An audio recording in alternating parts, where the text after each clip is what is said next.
प्यारे परिवारजनों, नमस्कार।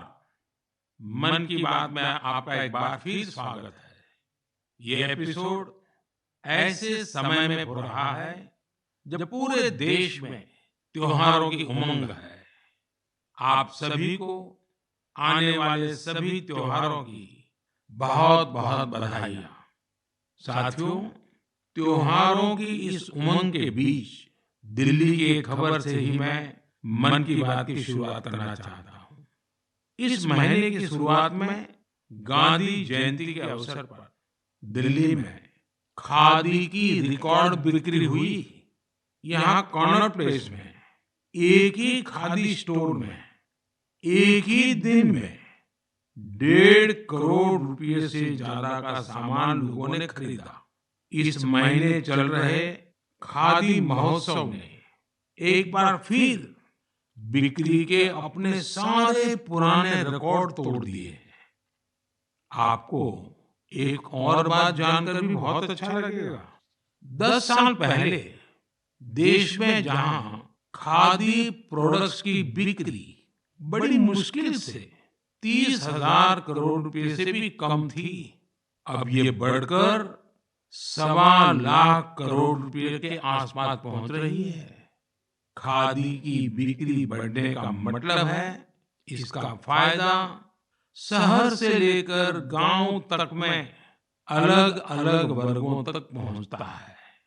इस बिक्री का लाभ हमारे बुनकर, हस्तशिल्प के कारीगर, हमारे किसान, आयुर्वेदिक पौधे लगाने वाले, कुटीर उद्योग, सबको लाभ मिल रहा है। और यही तो वोकल फॉर लोकल अभियान की ताकत है। और धीरे धीरे आप सब देशवासियों का समर्थन भी बढ़ता जा रहा है।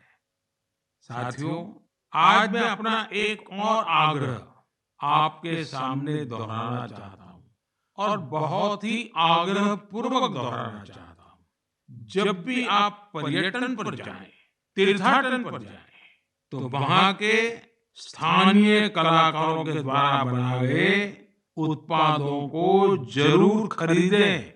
आप अपनी उस यात्रा के कुल बजट में स्थानीय उत्पादों की खरीदी को एक महत्वपूर्ण प्राथमिकता के रूप में जरूर रखें।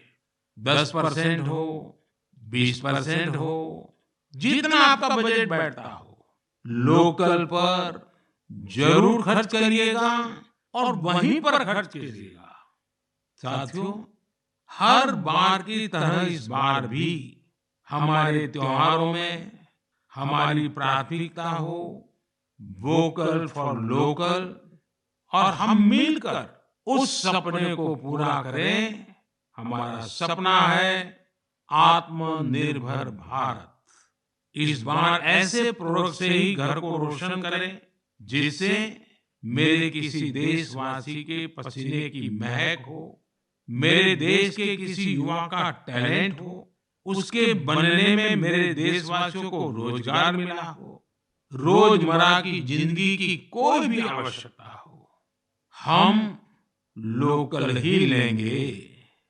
लेकिन आपको एक और बात पर गौर करना होगा। वोकल फॉर लोकल की ये भावना सिर्फ त्योहारों की खरीदारी तक के लिए सीमित नहीं है। और कई तो मैंने देखा है दिवाली का दिया लेते हैं और फिर सोशल मीडिया पर डालते हैं वोकल फॉर लोकल। नहीं जी, वो तो शुरुआत है। हमें बहुत आगे बढ़ना है। जीवन की हर आवश्यकता हमारे देश में अब सब कुछ उपलब्ध है। ये विजन केवल छोटे दुकानदारों और रेहड़ी पटरी से सामान लेने तक सीमित नहीं है। आज भारत दुनिया का बड़ा मैन्युफैक्चरिंग हब बन रहा है। कई बड़े ब्रांड यहीं पर अपने प्रोडक्ट को तैयार कर रहे हैं। अगर हम उन प्रोडक्ट को अपनाते हैं तो मेक इन इंडिया को बढ़ावा मिलता है। और ये भी लोकल के लिए वोकल ही होना होता है। डिजिटल पेमेंट सिस्टम से पेमेंट करने के आग्रही बने, जीवन में आदत डालें और उस प्रोडक्ट के साथ या उस कारीगर के साथ सेल्फी नमो ऐप पर मेरे साथ शेयर करें और वो भी मेड इन इंडिया स्मार्टफोन से। मैं उनमें से कुछ पोस्ट को सोशल मीडिया पर शेयर करूंगा ताकि दूसरे लोगों को भी वोकल फॉर लोकल की प्रेरणा मिले। साथियों, जब आप भारत में बने भारतीयों द्वारा बनाए गए उत्पादों से अपनी दिवाली रोशन करेंगे, अपने परिवार की हर छोटी मोटी आवश्यकता लोकल से पूरी करेंगे, तो दिवाली की जगमगाहट ज्यादा बढ़ेगी ही बढ़ेगी, लेकिन उन कारीगरों की जिंदगी में एक नई दिवाली आएगी, जीवन की एक नई सुबह आएगी, उनका जीवन शानदार बनेगा। भारत को आत्मनिर्भर बनाइए, मेक इन इंडिया ही चुनते जाइए, जिससे आपके साथ साथ और भी करोड़ों देशवासियों की दिवाली शानदार बने, जानदार बने, रोशन बने, दिलचस्प बने। मेरे प्यारे देशवासियों, 31 अक्टूबर का दिन हम सभी के लिए बहुत विशेष होता है। इस दिन हमारे लौह पुरुष सरदार वल्लभ भाई पटेल की जन्म जयंती मनाते हैं। हम भारतवासी उन्हें कई वजहों से याद करते हैं और श्रद्धा पूर्वक नमन करते हैं। सबसे बड़ी वजह है देश की 580 से ज्यादा रियासतों को जोड़ने में उनकी अतुलनीय भूमिका। हम जानते हैं हर साल 31 अक्टूबर को गुजरात में स्टैच्यू ऑफ यूनिटी पर एकता दिवस से जुड़ा मुख्य समारोह होता है। इस बार इसके अलावा दिल्ली में कर्तव्य पथ पर एक बहुत ही विशेष कार्यक्रम आयोजित हो रहा है। आपको याद होगा, मैंने पिछले दिनों देश के हर गांव से, हर घर से मिट्टी संग्रह करने का आग्रह किया था। हर घर से मिट्टी संग्रह करने के बाद उसे कलश में रखा गया और फिर अमृत कलश यात्राएं निकाली गई। देश के कोने कोने से एकत्रित की गई ये माटी, ये हजारों अमृत कलश यात्राएं अब दिल्ली पहुंच रही है।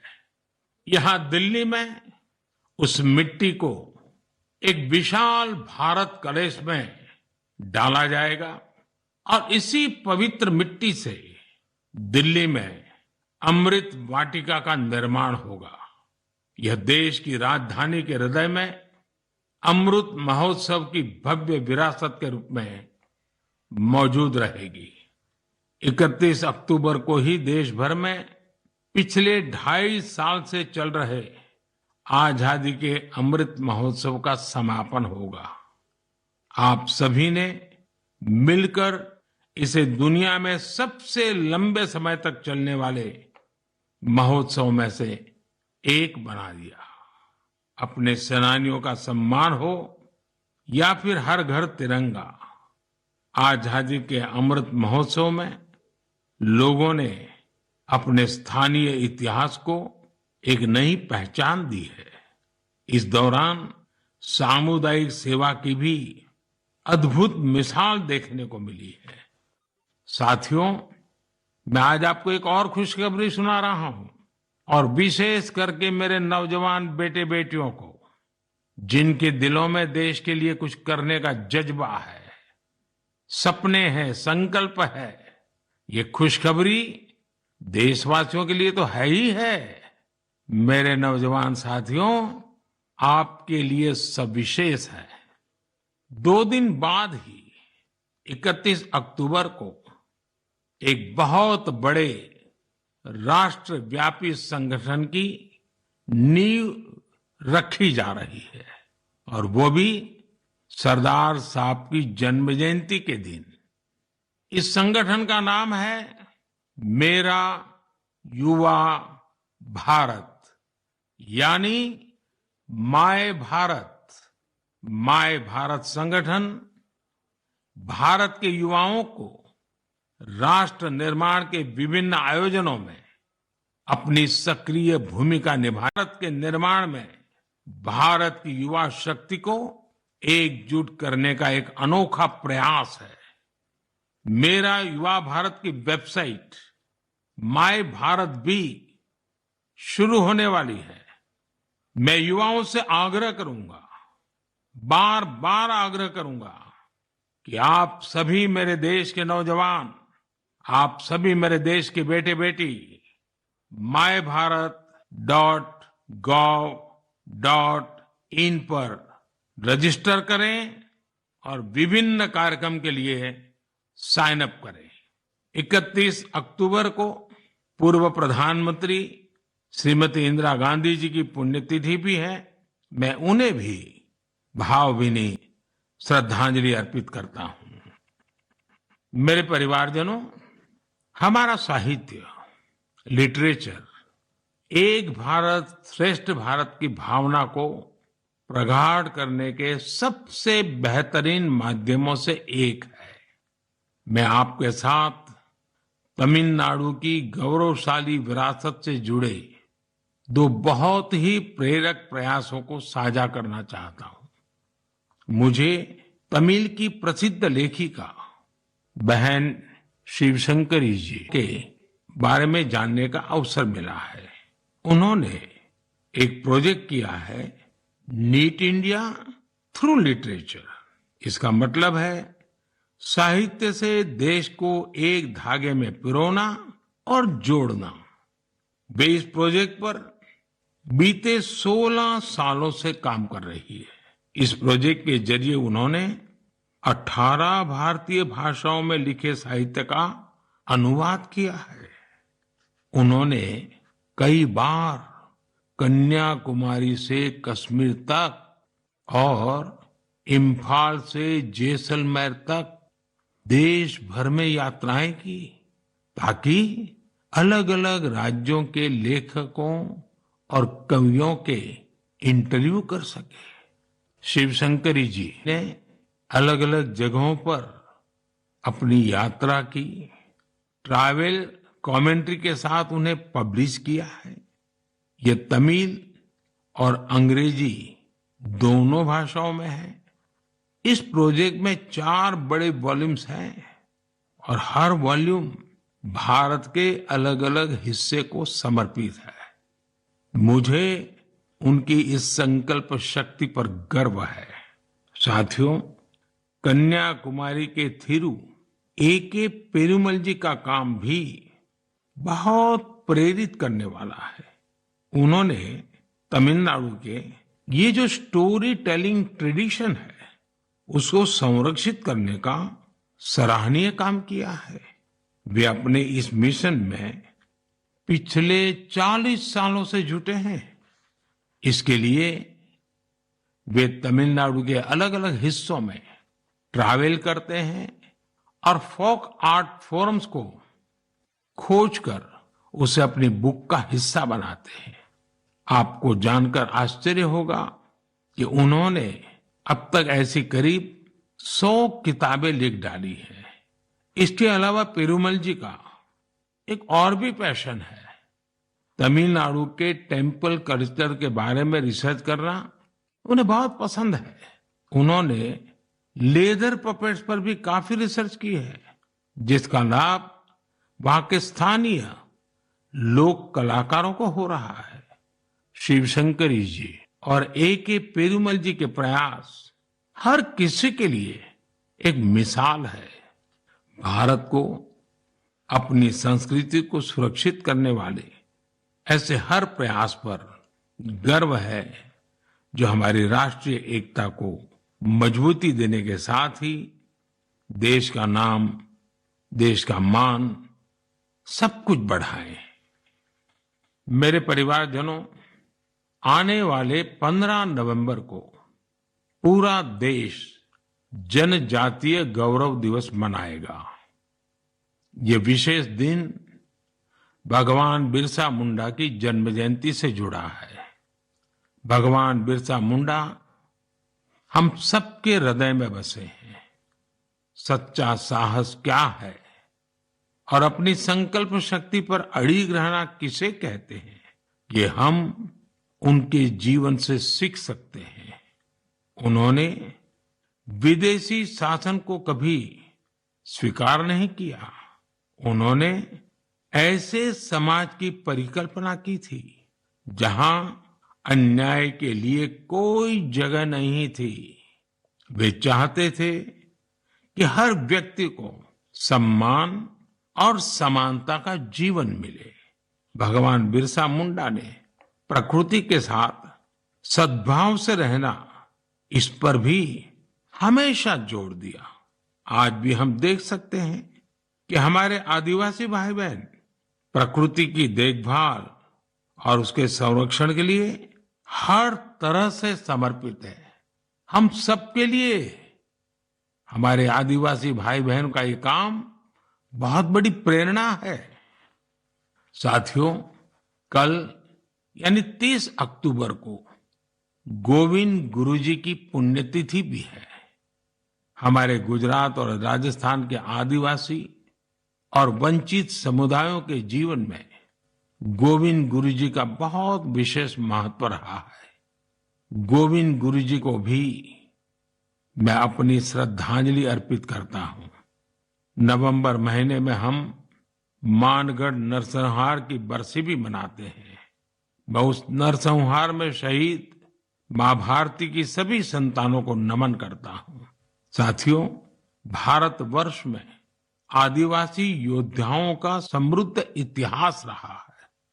इसी भारत भूमि पर महान तिलका मांझी ने अन्याय के खिलाफ बिंगुल फूंका था।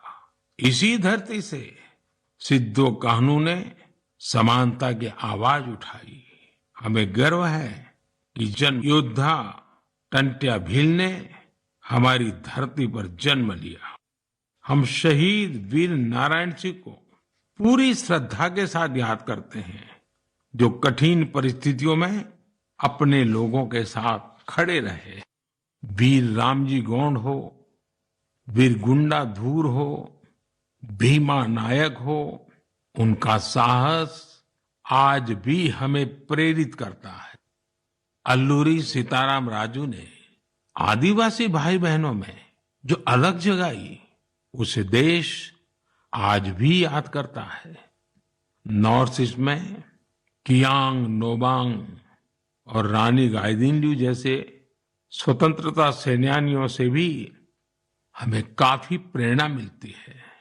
आदिवासी समाज से ही देश को राजमोहिनी देवी और रानी कमलापति जैसी वीरांगनाएं मिली। देश इस समय आदिवासी समाज को प्रेरणा देने वाली रानी दुर्गावती जी की 500वीं जयंती मना रही है।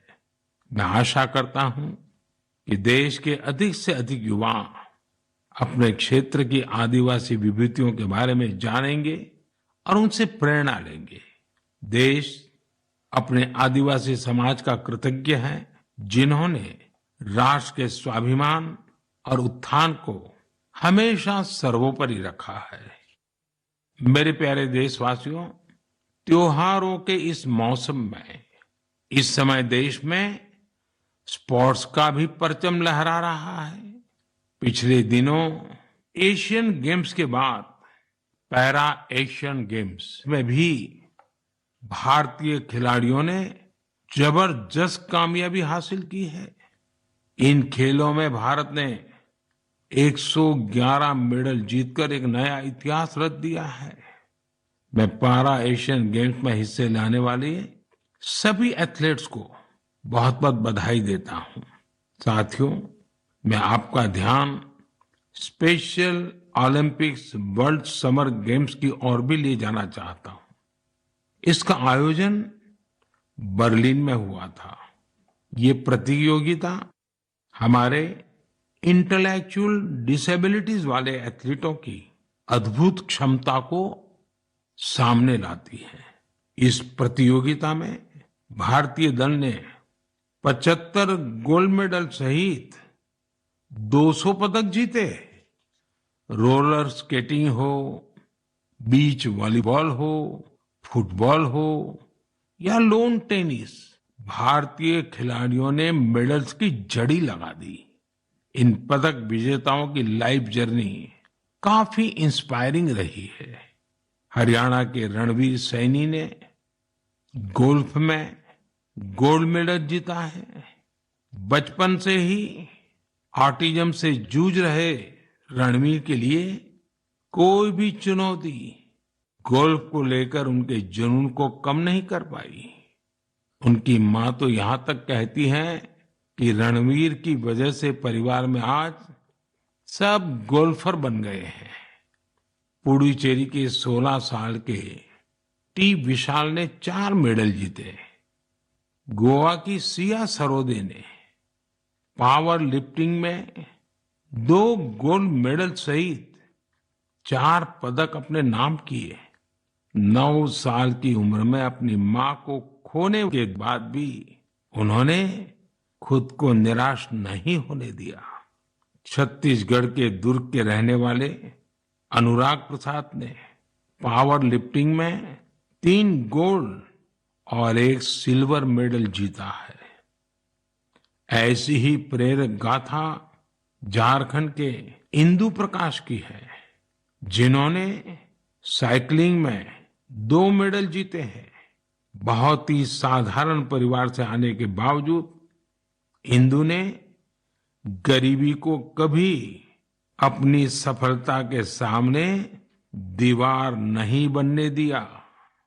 मुझे विश्वास है कि इन खेलों में भारतीय खिलाड़ियों की सफलता इंटेलेक्चुअल डिसेबिलिटीज का मुकाबला कर रहे अन्य बच्चों और परिवारों को भी प्रेरित करेगी।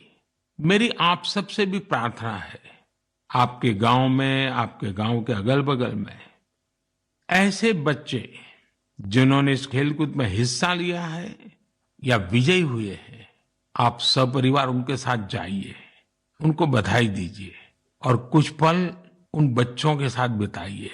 आपको एक नया ही अनुभव होगा। परमात्मा ने उनके अंदर ऐसी एक शक्ति भरी है, आपको भी उसके दर्शन का मौका मिलेगा। जरूर जाइएगा। मेरे परिवारजनों, आप सभी ने गुजरात के तीर्थ क्षेत्र अंबाजी मंदिर के बारे में तो अवश्य ही सुना होगा। यह एक महत्वपूर्ण शक्तिपीठ है, जहां देश विदेश से बड़ी संख्या में श्रद्धालु मां अंबे के दर्शन के लिए पहुंचते हैं।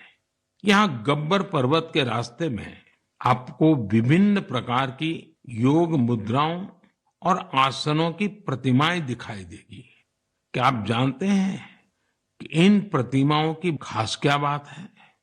दरअसल ये स्क्रैप से बने स्कल्पचर हैं, यानी एक प्रकार से कबाड़ से बने हुए, और जो बेहद अद्भुत है, यानी ये प्रतिमाएं इस्तेमाल हो चुकी, कबाड़ में फेंक दी गई पुरानी चीजों से बनाई गई हैं। अंबाजी शक्तिपीठ पर देवी मां के दर्शन के साथ साथ ये प्रतिमाएं भी श्रद्धालुओं के लिए आकर्षण का केंद्र बन गई है। इस प्रयास की सफलता को देखकर मेरे मन में एक सुझाव भी आ रहा है। हमारे देश में बहुत सारे ऐसे लोग हैं जो वेस्ट से इस तरह की कलाकृतियां बना सकते हैं। तो मेरा गुजरात सरकार से आग्रह है, वो एक प्रतियोगिता शुरू करे और ऐसे लोगों को आमंत्रित करे। ये प्रयास गब्बर पर्वत का आकर्षण बढ़ाने के साथ ही पूरे देश में वेस्ट टू वेल्थ अभियान के लिए लोगों को प्रेरित करेगा। साथियों, जब भी स्वच्छ भारत और वेस्ट टू वेल्थ की बात आती है तो हमें देश के कोने कोने से अनगिनत उदाहरण देखने को मिलते हैं। असम के कामरूप मेट्रोपॉलिटन डिस्ट्रिक्ट में अक्षर फोरम इस नाम का एक स्कूल बच्चों में सस्टेनेबल डेवलपमेंट की भावना भरने का, संस्कार का एक निरंतर काम कर रहा है। यहाँ पढ़ने वाले विद्यार्थी हर हफ्ते प्लास्टिक वेस्ट जमा करते हैं, जिसका उपयोग इको फ्रेंडली ईंटें और चाबी की चेन जैसे सामान बनाने में होता है। यहाँ स्टूडेंट्स को रिसाइकलिंग और प्लास्टिक वेस्ट से प्रोडक्ट बनाना भी सिखाया जाता है। कम आयु में ही पर्यावरण के प्रति ये जागरूकता इन बच्चों को देश का एक कर्तव्यनिष्ठ नागरिक बनाने में बहुत मदद करेगी। मेरे परिवारजनों, आज जीवन का कोई ऐसा क्षेत्र नहीं जहां हमें नारी शक्ति का सामर्थ्य देखने को नहीं मिल रहा हो। इस दौर में जब हर तरफ उनकी उपलब्धियों को सराहा जा रहा है, तो हमें भक्ति की शक्ति को दिखाने वाली एक ऐसी महिला संत को भी याद रखना है, जिसका नाम इतिहास के सुनहरे पन्नों में दर्ज है। देश इस वर्ष महान संत मीराबाई की 525वीं जन्म जयंती मना रहा है। वो देश भर के लोगों के लिए कई वजहों से एक प्रेरणा शक्ति रही है। अगर किसी की संगीत में रुचि हो, तो वो संगीत के प्रति समर्पण का बड़ा उदाहरण ही है। अगर कोई कविताओं का प्रेमी हो, तो भक्ति रस में डूबे मीराबाई के भजन उसे अलग ही आनंद देते हैं। अगर कोई दैवीय शक्ति में विश्वास रखता हो, तो मीराबाई का श्री कृष्ण में लीन हो जाना उसके लिए एक बड़ी प्रेरणा बन सकता है। मीराबाई संत रविदास को अपना गुरु मानती थी। वो कहती भी थी, गुरु मिलिया रैदास दीनी ज्ञान की गुटकी। देश की माताओं, बहनों और बेटियों के लिए मीराबाई आज भी प्रेरणा पुंज है। उस कालखंड में भी उन्होंने अपने भीतर की आवाज को ही सुना और रूढ़िवादी धारणाओं के खिलाफ खड़ी हुई। एक संत के रूप में भी वे हम सबको प्रेरित करती है। वे भारतीय समाज और संस्कृति को तब सशक्त करने के लिए आगे आई, जब देश कई प्रकार के हमले झेल रहा था। सरलता और सादगी में कितनी शक्ति होती है, ये हमें मीराबाई के जीवन काल से पता चलता है। मैं संत मीराबाई को नमन करता हूं। मेरे प्यारे परिवारजनों, इस बार मन की बात में इतना ही।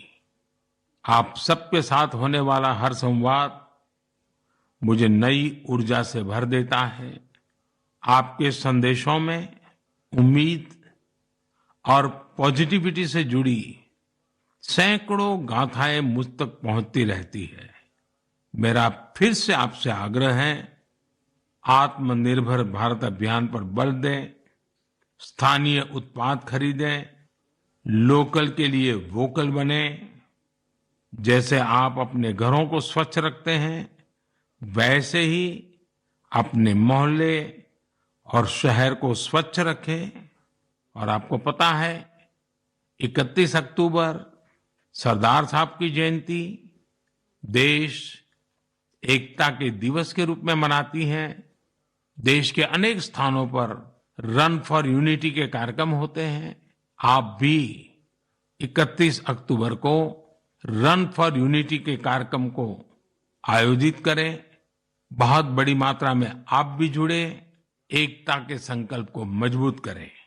एक बार फिर मैं आने वाले त्योहारों के लिए अनेक अनेक शुभकामनाएं देता हूं। आप सभी परिवार समेत खुशियां मनाएं, स्वस्थ रहें, आनंद में रहें, यही मेरी कामना है। और हाँ, दिवाली के समय कहीं ऐसी गलती ना हो जाए कि कहीं आग की कोई घटनाएं हो जाए, किसी के जीवन को खतरा हो जाए, तो आप जरूर संभालिए, खुद को भी संभालिए और पूरे क्षेत्र को भी संभालिए। बहुत बहुत शुभकामनाएं, बहुत बहुत धन्यवाद।